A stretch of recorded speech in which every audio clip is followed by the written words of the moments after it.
So most people solve this question like 1 minus 4. So 1 minus 4 is equal to minus 3, right? Then again 1 minus 4. So 1 minus 4 is equal to also minus 3. Now minus 3 times minus 3. So minus 3 times minus 3 is equal to 9, right?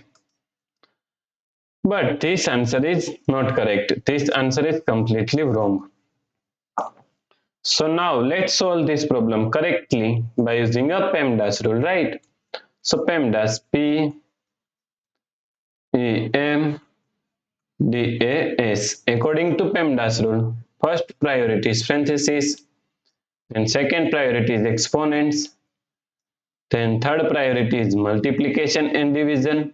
Here multiplication and division both have equal priority, so we have to solve it from left to right. Then fourth and last priority is addition and subtraction. Also addition and subtraction both have equal priority, so we have to solve it from left to right. So in this question, here we have subtraction, here multiplication, and here we have parenthesis, right? So according to PEMDAS rule, first we have to solve parenthesis. So now 1 minus 4.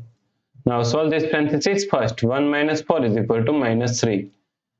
So times minus 3, right? Now here we have subtraction, here multiplication. So according to PEMDAS rule, first we have to solve multiplication. Then we have to solve subtraction, right? So first we have to solve this multiplication. So 1, now minus 4 times minus 3 is equal to plus 12. So 1 plus 12 is equal to 13, right? So the correct answer is 13. If you like this solution, then please like, share and subscribe Virakti Education YouTube channel, and also do not forget to comment your answer. Thanks for watching this video.